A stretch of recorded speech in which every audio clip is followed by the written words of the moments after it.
Welcome to the last lecture in the series for animal cell culture techniques and applications. Now, before we go into today's lecture, let us recapitulate what we learned the last time. So, the last time we looked at a few applications of animal cell culture, especially in the production of biopharmaceutical relevant products. And some of the products that we looked at were growth factors such as recombinant human erythropoietin, which is produced in CHO cells. We also looked at clotting factors and anticoagulants that are used to treat hemophilia and ischemic stroke respectively, and which are also produced in CHO cells. We saw how monoclonal antibodies are produced using hybridoma technology. We looked at what is hybridoma technology and how you can produce hybridoma cells, how it was classically developed. And we saw how two of the therapeutically relevant antibodies, one of them being monoclonal OKT3, is produced using this hybridoma technology, and it's used to suppress immune reactions after transplantation. Now, let us recapitulate how monoclonal antibodies were produced and how are they different from polyclonal antibodies. So, we learned that monoclonal antibodies are monoclonal because they target a very specific epitope. That means the recognition site of these kind of antibodies is very specific. Whereas polyclonal antibodies are produced naturally in our body against a virus or against a bacteria, where the multiple antibodies target multiple proteins on a virus or multiple proteins on a bacteria. Moreover, polyclonal antibodies could also target different parts in a protein. So, in this picture you can see on the left hand side it is depicted polyclonal antibodies which bind to different epitopes on the same antigen, or it might bind to different proteins, so different antigens, and are produced by multiple B lymphocytes. So, one B cell might be producing one kind of antibody, another B cell would be producing another kind of antibody. Kind here means that targeting another protein or targeting another part of the protein, so having a different epitope. Therefore, multiple or poly B lymphocyte clones. Whereas monoclonal antibodies would bind to the same epitope, would bind to the same protein, and therefore they are produced from a single B lymphocyte clone. So, when we are saying these terms, monoclonal antibodies, polyclonal antibodies, B lymphocyte clone, the word that comes up repeatedly is clone. So, what do we exactly mean by clone?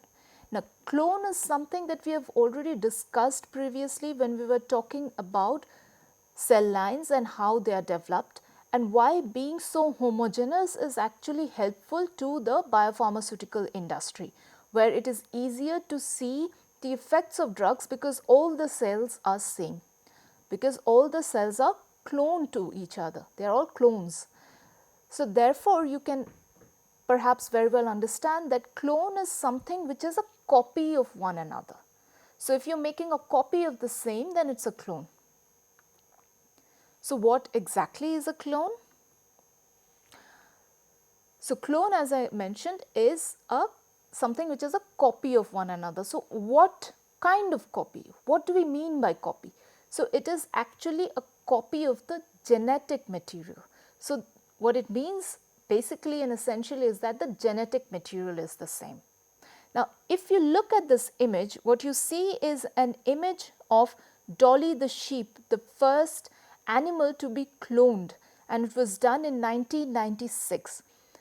And here is the image on the cover of a magazine, a popular magazine, and what it depicts is that they have been able to produce another organism, another sheep with essentially the identical genetic material of one sheep.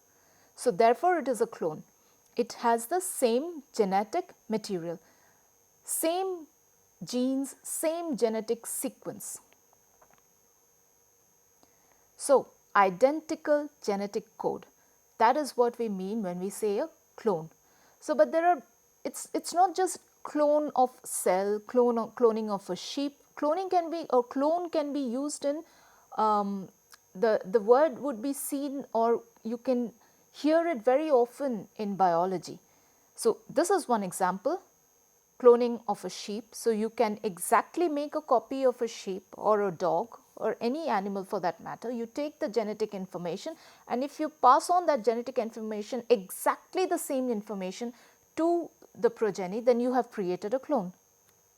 Now, when we discussed cell lines, you remember we discussed continuous cell lines, where you take some cells, you put them in culture and they keep growing, and then you subculture them, and then they would keep growing too, and so on and so forth. So, essentially you are creating clones from a particular cell, and these cells are very homogeneous, they have identical genetic code, and therefore these are clones. Same goes for finite cell cultures, where the cells are have a finite replicative capacity. Therefore, after a certain number of divisions, these cells are destined to die. So, even here you can see that the cells would grow, and you can subculture them, and they would still keep growing and produce more clones of themselves until they have reached their replicative limit, and then they would stop growing. So, this is another example of clone. Another example of clonality or clonal expansion is in the production of cells that produce antibodies. So, as I explained, I mean, B cells are the cells that would produce antibodies, right? But we have B cells that would recognize a variety of antigens or a variety of pathogens. Right now, we have a problem of the coronavirus, and it is deadly because the human race has not faced this new virus ever before. Therefore, none of us actually have antibodies against this virus, right? But there are other viruses that we have faced. So, our body is equipped with B cells that can handle these viruses, that recognize proteins on the surface of these viruses, that can produce antibody against these viruses. So, if you look at this diagram, what this shows here is that there is a cell which we will call a stem cell, and which we will come to in more detail later on, that will produce eventually different B cells. Each of these B cells can detect a different kind of antigen, or say a different kind of protein. Suppose you have a mix of poliovirus and say herpes virus. So, these two distinct viruses would require two different antibodies to recognize them, right? So, these B cells would produce one kind of antibody that recognizes, say, poliovirus protein. Another B cell would would produce an antibody that would recognize a different viral protein. So, these are distinct B cells. Now, in normal conditions, when a person is not facing any of these viruses, doesn't come in contact with these viruses, these B cells would not replicate, they would be dormant, or they would sit quiet, because there is no need for your body to produce more of these antibodies. It is not facing these viruses. But when the body does face a challenge, say from poliovirus or from any of these viruses, or even from bacteria, then the specific B cell that only recognizes this pathogen, say the virus or the bacteria, is then activated and then produces more of its own kind, so that it keeps producing larger amounts of antibodies. So, in this case, what happens is that this one B cell has ended up producing all of these numerous B cells, and each of these codes for the same antibody, and therefore these are all clones of this initial B cell. So, such kind of clonal expansion is seen in B cell production. But of course, we must remember that even on the surface of a virus, there are multiple proteins. So therefore, multiple B cells would be involved because they would be targeting multiple proteins, and therefore the response to a virus in our human body is always polyclonal. Now, is that all? I mean, what else or where else do we see clones or the prevalence of clones? So we have all originated from a single cell, a single fertilized egg. That is where we all started our lives from. So here on the left you can see an image of a zygote, which is a fertilized egg. Okay, and this fertilized egg finally gives rise to the human being. The question is, how does this actually happen? How does this work?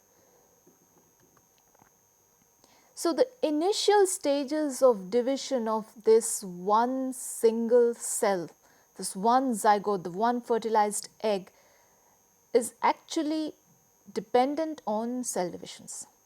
So initially this zygote divides to form two cells, which further divide to form 4 cells, 8 cells, 16 cells, 32 cells, and so on.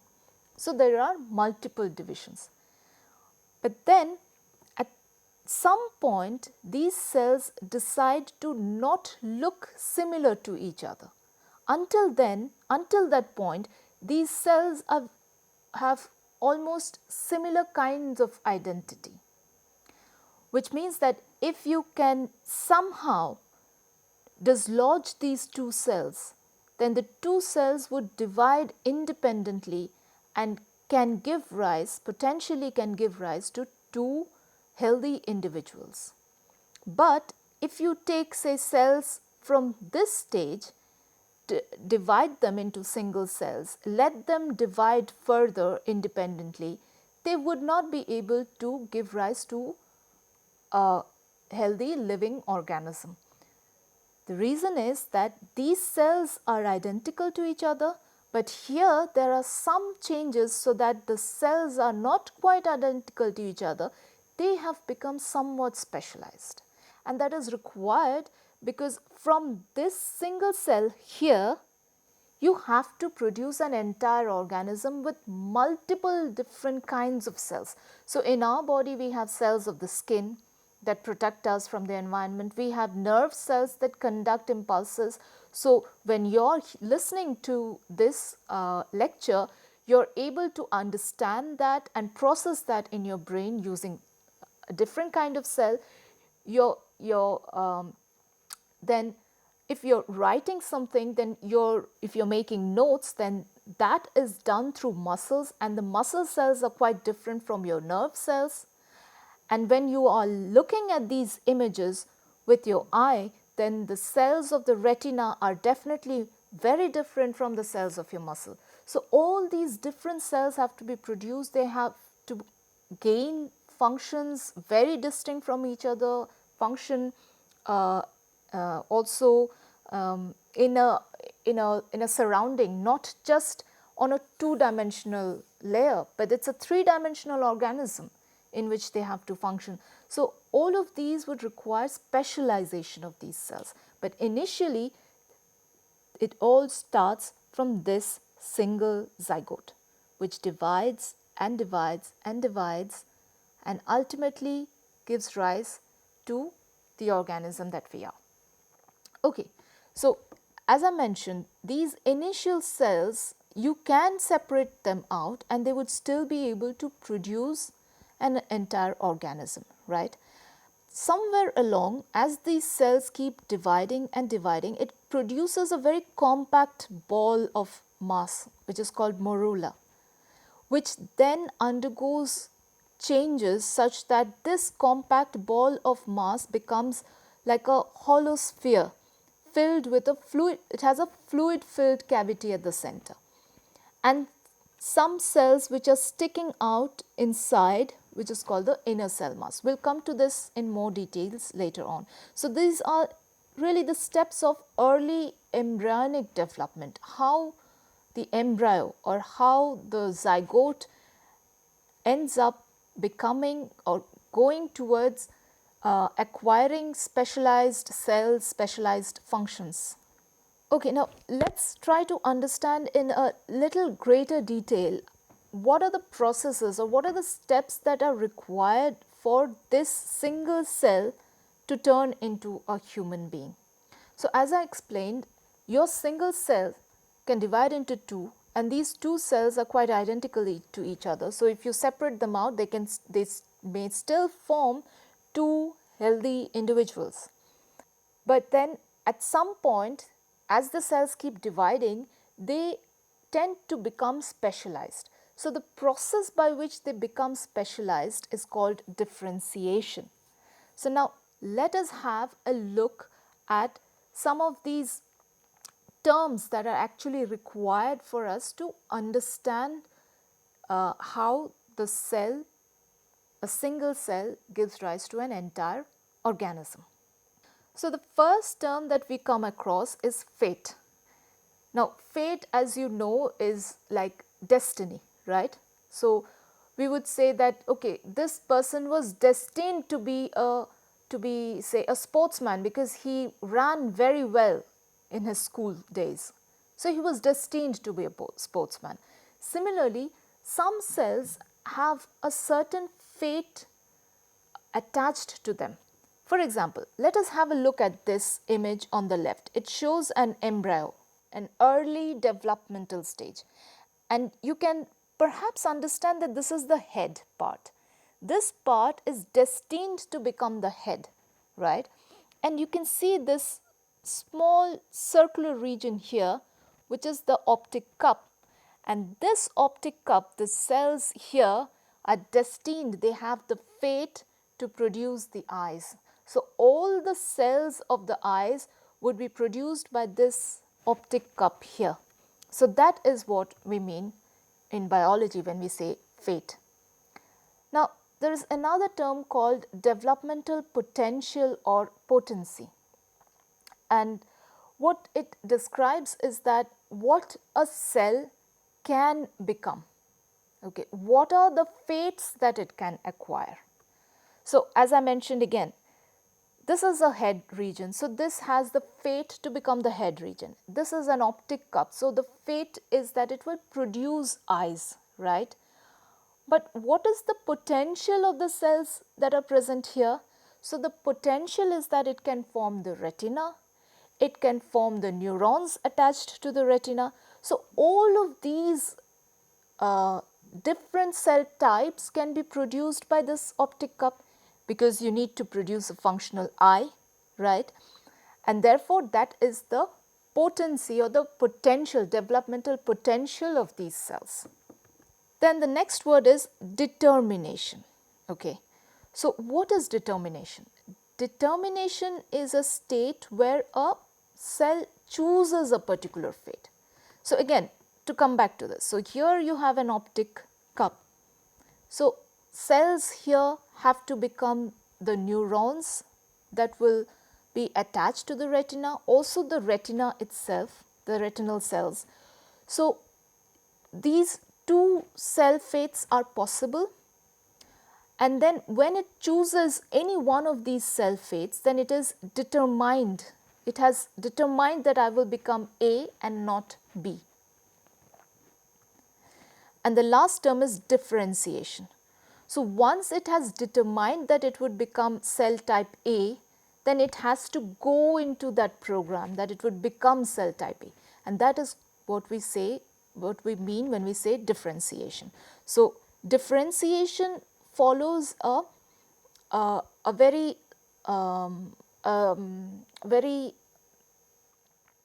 specific developmental program, determined developmental program, steps to be taken to become cell type A. So that is differentiation. So again, if we look back to this image, to come from this state to this state, these cells have a fate to become the eye. Some of these cells have determined and have the potency to they have the developmental potential to produce the retina, the retinal cells or the retinal neurons. and some of these cells would differentiate because now they are they have the determined to produce the retinal neurons. They would differentiate into those kinds of cells. Okay. So, with this background, let us come to some other terms which are important. So, the first term that we would encounter is a stem cell. So, we have heard perhaps in the news or read in the newspapers or in the magazines about stem cells, stem cell therapy. So, what does the word stem cell actually mean? So, in general, a stem cell would be a very early cell that can give rise to multiple other cell types. Okay. So, for example, let us consider this to be a tree. Okay. It is a bad drawing, but let us consider this to be a tree. You have the main stem, and then you have all these branches that branch out from it. Now, suppose here is one of your cell and you call this a stem cell, and this cell would differentiate, the word is differentiate, to produce all of these branches, and suppose each of this branch has a different looking cell at the end.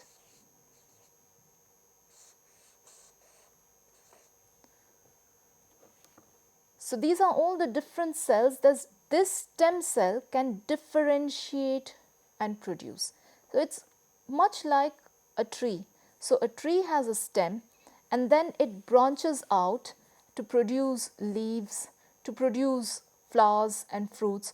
So, it is a similar analogy. You have a cell that can then produce all of these branches, all of these different cell types that can then go on to produce all of these cells, say fibroblasts of the skin, or say blood cells, I don't know, muscle cells, some other kind of cells.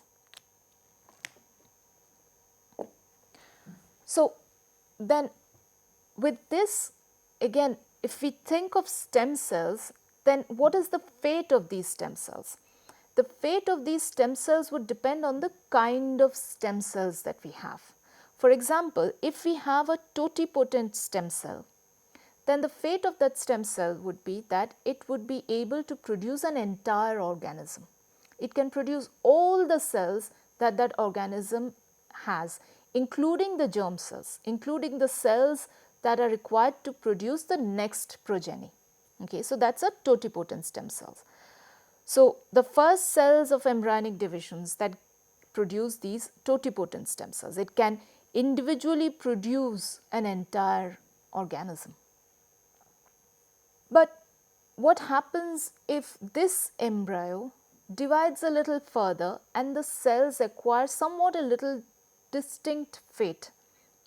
Then these cells would no longer be totipotent, they would not be able to produce an entire organism, but they would still retain the capacity to produce different cells present in that organism.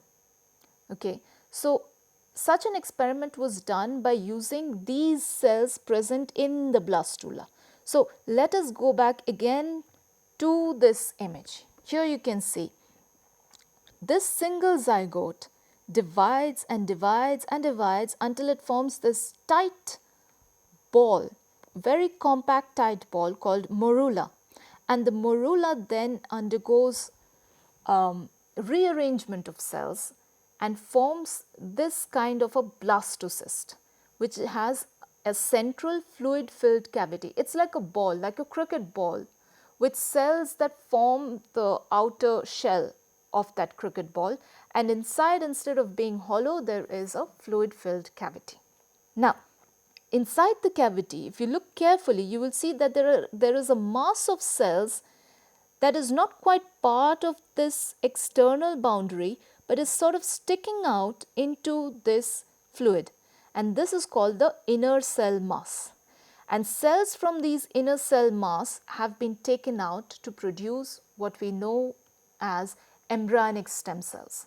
So, when you hear of embryonic stem cells, you know what they are, you know that they come from the inner cell mass, and you can culture them. So, you can use the same techniques that we have learned before. You can take them in a plate or in a flask, you put the right kind of media, right kind of growth factors, you keep them in culture in an incubator, humidified 37 degrees centigrade, and you maintain the pH, and you can grow these cells given the right conditions in the media, you given the right growth factors and micronutrients and lipids, you would be able to grow these cells. And you can keep them in the pluripotent state. Why pluripotent? What does this term pluripotent mean? So, totipotent meant that you can produce an entire organism. Pluripotent means that you cannot produce an entire organism, but you can produce cells with different fates. Say you can produce neurons, you can produce muscle cells, you could produce skin cells, you could produce blood cells. So, if you give them the right stimulus, they would produce a neuron, or if you give them another kind of stimulus, they would produce blood cells. Okay. So, these are therefore pluripotent. They are not totipotent, they will not produce an entire organism for you, but they can produce different cell types present in our body, and these are again embryonic stem cells. So, as I explained, this blastocyst contains inner cell mass. You take out these cells, you put them in culture, but there is a slight trick here, and the trick requires the presence of another cell type to assist the growth of these cells. Now, as I mentioned, so far cell culture, what we have seen is done in 2 dimension, right? We are trying to grow cells on a surface of a plate. But in the human body, our cells do not grow in 2 dimension, they grow in 3 dimension. They require other support, sometimes some other kind of signals to keep them alive, to keep them in the state they would like to be in, or in the fate. Suppose some cell wants to stay as a stem cell, or suppose the cell does not want to stay as stem cell, it wants to differentiate into a different kind of cell. So, all these signals, the signal for its survival, the signal for it to retain its capacity to be a stem cell and to divide and produce say 2 stem cells, all of these require some supports, some additional supports that is not always fulfilled just by the medium. So, even here in embryonic stem cells, usually these stem cells require an additional layer of cells on which they grow. So, this additional layer of cells is a layer of fibroblasts. So, the cells start growing on the fibroblasts, then because the fibroblasts have been irradiated. What is irradiation? So, you know what is radiation, right? You have heard of X-ray radiation, UV radiation. So, these fibroblasts have been irradiated, they have seen some kind of radiation, so that they are damaged to the point that they would not divide anymore, but not to the extent that they will die. So, they are alive, they are metabolically active, but they are not dead, and they are not going to divide anymore.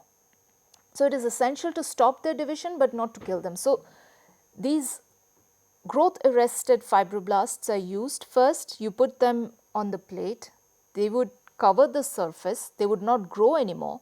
You take out these inner cell mass cells, put them in the culture, they would start growing, they would push out these fibroblast cells and create their own little colony, okay, their own little small colony. So, such a work was pioneered in human blastocysts by James Thomson. And as you can see here, the image on the left actually shows embryonic stem cells, human embryonic stem cells that are growing, that have formed this, by repeated divisions, they have formed this tight clump. And if you see in the surroundings, these are fibroblast cells. So, these cells do not grow anymore, They are just there to support the embryonic stem cells to grow and to maintain their stemness, to maintain their identity as stem cells. And as these stem cell colonies grow, they sort of push out these fibroblasts from culture and create the very tight, very unique shape of these stem cell clusters. And you can take these stem cells out, culture them further, increase their numbers. If you want to divide, if you want to differentiate them into a particular lineage, into a particular fate, say you want to produce neurons, then you give it the right kind of stimulus for it to produce neurons. If you would like to produce muscle cells, then you just need to give it the right stimulus to produce muscle cells.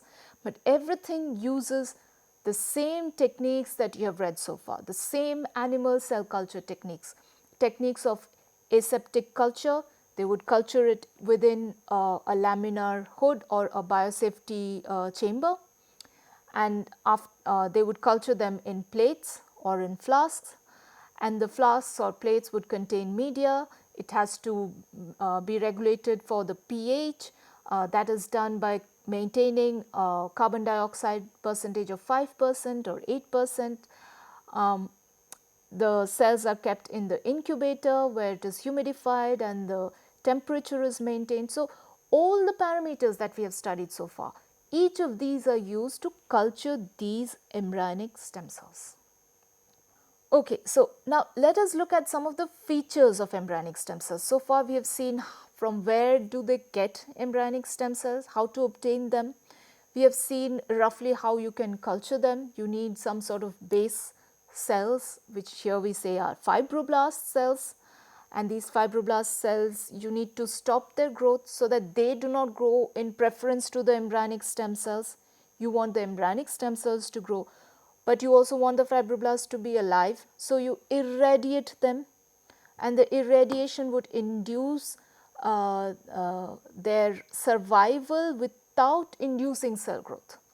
So the cells will not grow, they will not divide, but the cells will be alive metabolically to support growth of your embryonic stem cells. So some of the features of embryonic stem cells are that they can be grown in culture with stable diploid karyotype. That means as you keep them in culture, sometimes keeping cells in culture may not be something that the cells like. They may either die out, or there might be some chromosomal changes, some abnormalities in their DNA. But embryonic stem cells in general, they can be grown and maintained in culture with a very stable karyotype. That means there is no DNA change, mutation, harmful effects on DNA, none of these. You can keep them in culture and they would be stable, and you can freeze them. So we have learnt about cryopreservation, right, where you store the cells with a cryopreservative agent such as DMSO, dimethyl sulfoxide, and you add certain proteins like albumin, so that the cells are happy and stable when they are being frozen. Freezing has to be done slowly at the rate of 1 degrees per second or minute. So freezing has to be done slowly, and then once you have frozen the cells, you can transfer them into liquid nitrogen that would maintain the cells at a temperature of minus 170 or minus 180 degree centigrade. So you can do the same with embryonic stem cells. You can culture them, freeze them, thaw the frozen cultures and culture them again. So the embryonic stem cells can self-renew without differentiating in culture. What does this mean? So if you need to produce greater number of embryonic stem cells, you can keep them in a culture condition such that they keep dividing without acquiring any specific fate. So they are still stem cells, they have not differentiated to produce muscle or differentiated to produce neurons. They will still be the stem cell. So in that case, these cells, since they are just making more of their own kind, it is called self-renew. Okay. So, they are just producing more of their own kind. Again, these embryonic stem cells retain the properties of the founder cells even after prolonged culture. And the reason that they can do this is because these cells have a very stable karyotype. That is what we have learned initially. They have a stable karyotype. You can keep them in culture. They would still not, that would not harm their DNA. There would not be mutations, chromosomal changes, and they can be stably maintained in culture. The other thing is they can be manipulated by gene addition or deletion. So, we have also previously learned the methods that you can use to insert new DNA into a cell. You can do that by virus, you can do that by electroporation, you can do that by nuclear you can do that by electroporation, liposuction. So, there are various methods to introduce new DNA into cell, and you can do the same things in embryonic stem cells. You can add new gene which we call knock in. Knock in means you are adding new DNA, you are adding new gene. But if you would like to delete genes, you can also do that, and we call that knock out. So, knock out would be your deleting some genes, knock in would be your adding some genes. And then you can also put these embryonic stem cells back into the embryo, and that is very beautiful. So, if you take these stem cells, embryonic stem cells, culture them, say you have added in a gene for GFP, the green fluorescent protein. So, now your embryonic stem cell would be fluorescing green. So, these green cells can then be added back into an embryo, and when this embryo develops into a fully functional organism, you would see that certain cells in that organism in various different parts of the body would start to fluoresce green, and this organism would then be called a chimera. A chimera because it has cells from two different origins. It has its own cells, the cells that were present initially in its embryo, as well as cells that you have implanted back into the embryo. These embryonic stem cells that you have, into which you have added GFP, and you have added these embryonic stem cells back into the embryo. So, two different kinds of cells, and therefore it is a chimera. So, let us look at how these chimeras may be produced or are produced. So, here is a blastocyst, and you can see these cells of the inner cell mass. Now, if you have embryonic stem cells which have a certain different property, say these cells are known to produce black pigmentation, or say these cells have been modified such that they have GFP in them and therefore they glow green.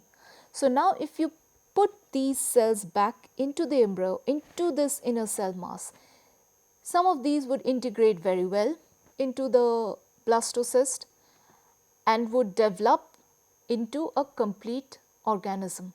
The blastocyst would then develop into a complete organism, and some of the cells in the organism would then show the characteristics of these inserted stem cells, embryonic stem cells, and therefore the organism that you produce is a chimera.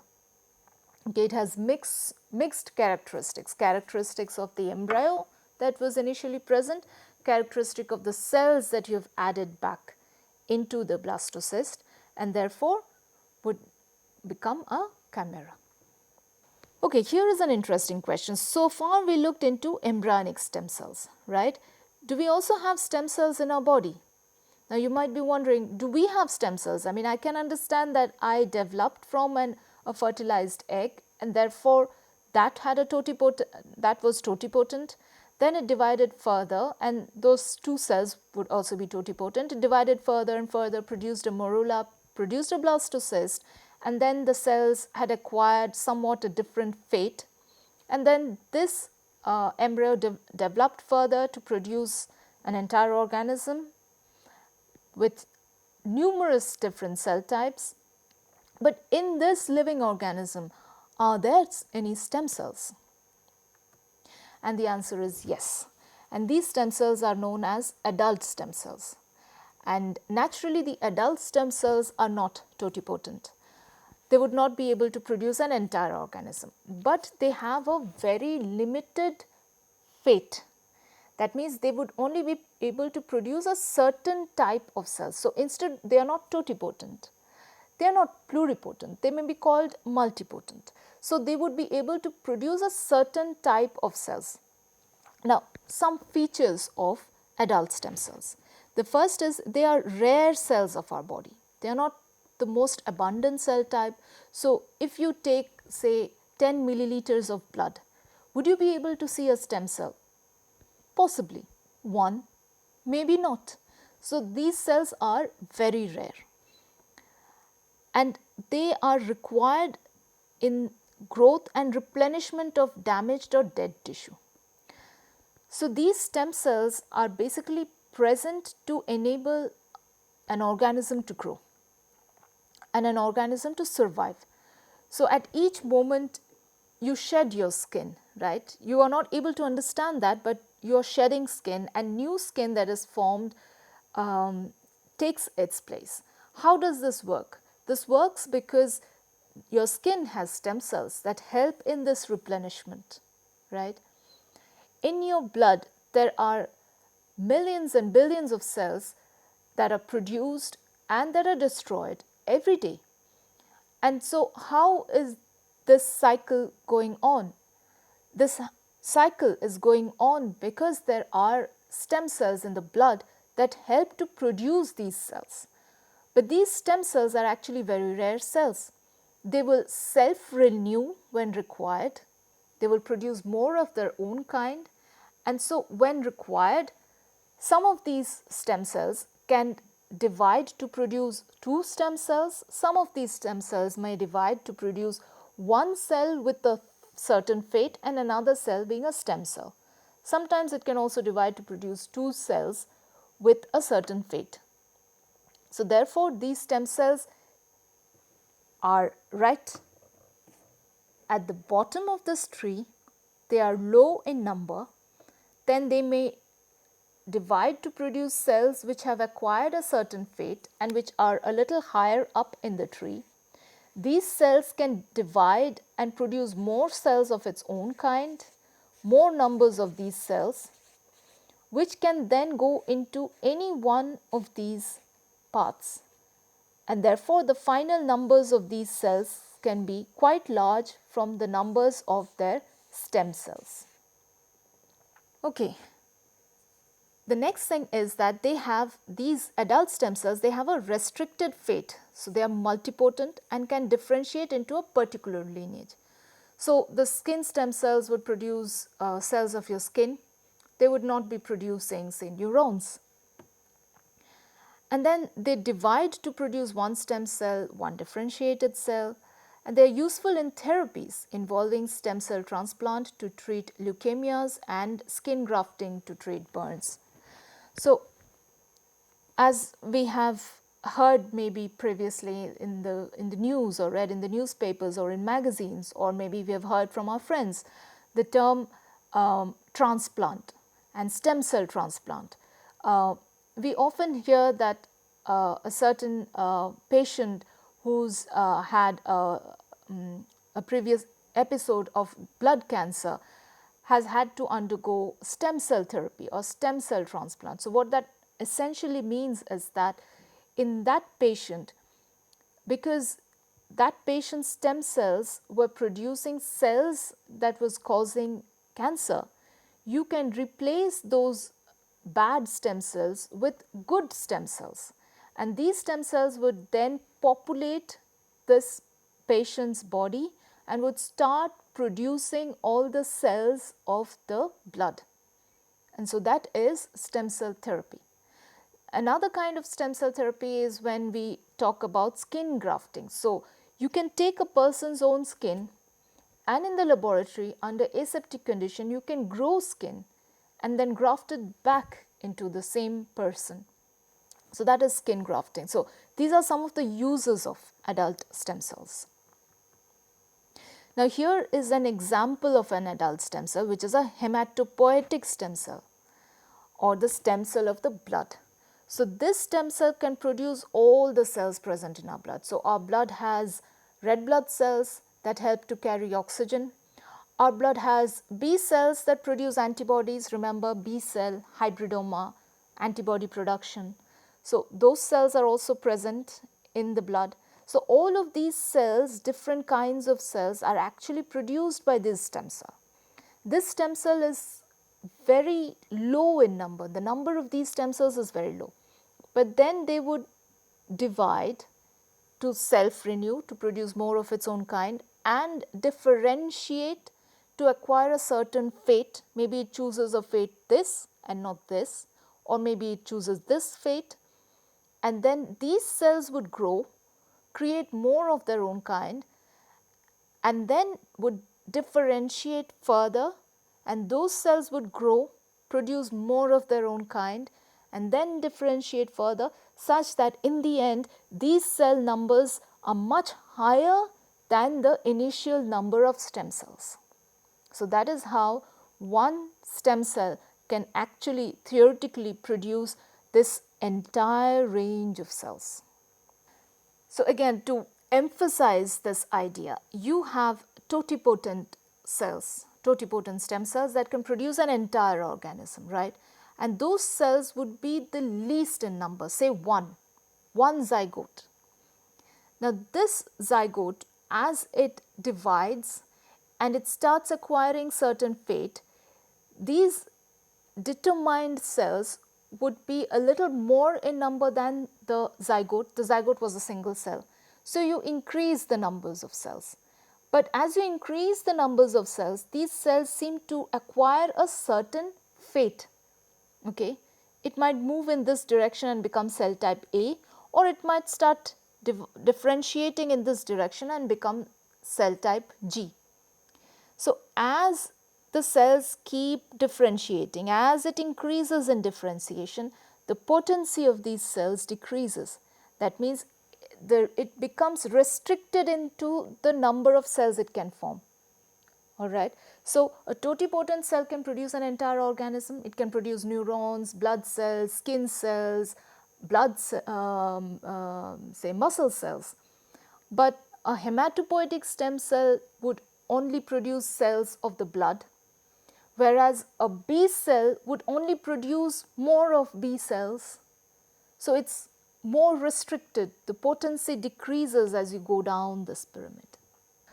Alright. So here is a very interesting experiment done back in 1961 by Till and McCulloch. And what they did was actually quite the beginning of the stem cell research that we know nowadays. So the idea was very simple, and the idea was actually quite well known until they did this experiment. So what people knew until then was that if you take a mouse and you subject it to irradiation, lethal dose of irradiation, then the mouse would die, right? You take a mouse, lethal irradiation, the mouse is dead. Now you take the same mouse, irradiate it lethally, it should be dead, right? But if you give it bone marrow from a living mice, then this mice would survive.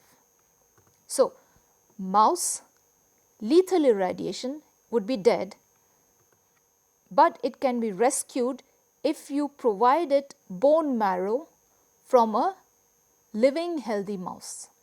So it showed that the blood cells, they are very fragile and they can die if lethally irradiated.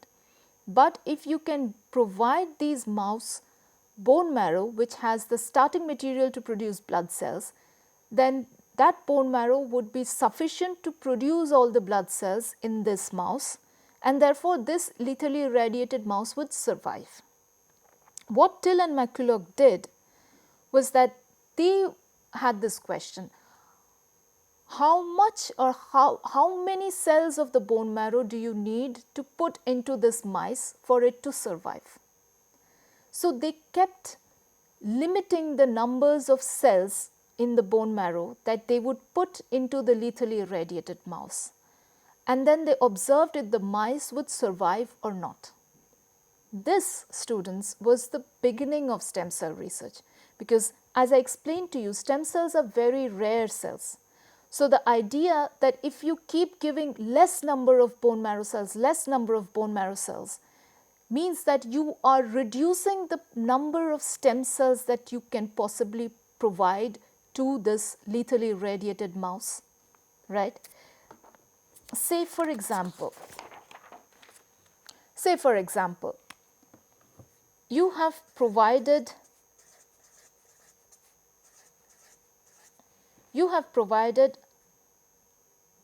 100 million cells, and you think that out of 100 million cells, 10 cells are stem cell. Now, if you provide 10 times less this number, say you provide 10 million cells, and these are stem cells. If you provide 10 million cells, then ideally you should have one stem cell. So, as I explained to you, one stem cell is also enough to produce all the different blood cells. Therefore, this mice should still survive. But if you reduce this number of cells even further, if you give it just 1 million cells, then would the mice survive? Because these 1 million cells may not have even a single stem cell. So, the probability for this to have even one single stem cell is almost nearing zero. Okay. So, therefore, what Till and McCulloch's experiment did was to, for the first time, show that there is a limiting number of cells that you need to provide to these lethally irradiated mice to let them survive. And this is depicted here on this graph.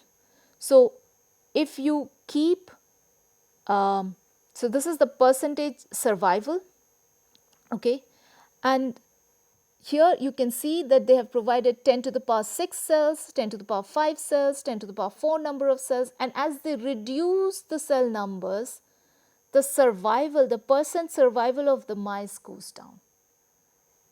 And this shows that there is a direct correlation between the number of injected marrow cells and percentage of surviving mice, and is literally the start or the beginning of stem cell research. Okay, now we switch gears and go into something quite different but related, which is tissue engineering. So, what do you understand by tissue engineering? Well, the field of tissue engineering is not just one single field, but it's actually an amalgamation of different fields. Fields of polymer science, fields of material sciences, biological sciences for sure. So, the more these fields have developed, the more the field of tissue engineering has developed. And what tissue engineering essentially would like to do is to be able to produce artificial tissues in culture. So, if you need artificial skin, you should be able to produce that in culture in sufficient quantity so that you can use in therapy. If you need artificial liver, you should be able to produce it in sufficient numbers so that you can use that in therapy. Okay. So, tissue engineering evolved from the field of biomaterials development and refers to the practicing of combining scaffolds, cells and biologically active molecules into functional tissues. Now, what do we mean by scaffolds? As I explained, although cell culture that we have learnt was in 2 dimension, cells in our body are in a 3-dimensional state, right? They see nearby cells and the organs are 3-dimensional. So, let us look at this picture here. On the left, you see the image of a liver. Now, this liver contains cells of the liver, contains cells of the blood, blood vessels, vasculature. It also contains some support material onto which the cells of the liver are attached. And this support material acts like a scaffold acts like a framework which builds the structure or the shape of these organs. So again, if you concentrate on this image, the image on the left is the image of the liver. The image at the center is the image of the scaffold of the liver. So if you take this liver and you're somehow able to remove all the cells from the liver, then this is what you will see.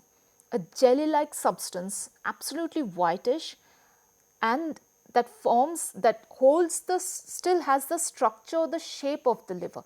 So that is the scaffold. What is the scaffold made up of?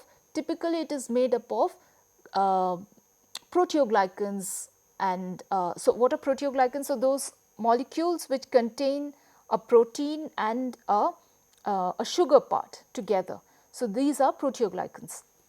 So those are present in this scaffold. They help to build this scaffold. Now what does tissue engineering aim to do? So suppose if you have this scaffold and if you can put back just the cells that would produce the liver, say if you can put back stem cells into the liver that you know would then differentiate and acquire the fate of liver cells, then you would expect that those cells, if populated well into the scaffold, would start to divide, differentiate, and then let the liver acquire the functionality of the liver. So that is somewhat depicted on the image at the right. So here is the same scaffold into which in one part itself, not the entire scaffold, but only in the right part, they have added back the cells. And so you can see that that part now doesn't look that jelly-like, doesn't have that transparent look, but you can see that this has now started to become cellularized. So there are cells in it which are now growing and dividing. So this is what tissue engineering aims to do in a nutshell.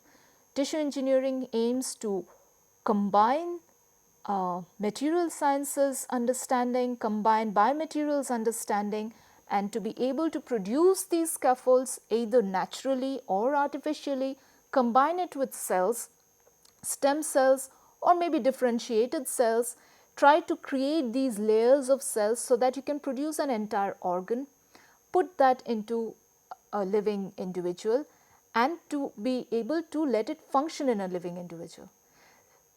Okay, so what are the aims of tissue engineering? As I mentioned, the goal of tissue engineering is to assemble functional constructs that restore, maintain, or improve damaged tissues or whole organs. And tissue engineering aims to achieve this without significant immune response that would otherwise lead to transplant rejection. So when people go for transplants, the first thing that they have to check is whether they have a matching donor. Because if you don't have a matching donor, then your own immune system would reject it and the organ would fail. So tissue engineering aims to avoid these immune responses, detrimental immune responses. And an ideal engineered tissue implant aims to provide a template that allows the blood's own cells to grow and form new tissues. So if you have an artificial liver created in this manner, you would also want that liver vasculature to be populated by the blood cells after transplant. So all those blood cells that would otherwise normally go into the liver of an organism should still be able to populate this transplant. So that is important. You need it to function normally when transplanted into a living individual. And some of the examples of tissue engineering that have worked so far include engineered skin and engineered cartilage. Alright students, so we end today's lecture with this fun fact. So Howard Green was the first to do skin engraftment therapy, and what he did was very simple but revolutionary in his times and much ahead of his time. So he was able to grow human keratinocytes in culture, in a petri dish, or in a flask, and he was able to grow them in large numbers, grow sheets of this, and these were then engrafted into a patient who was suffering from skin burns.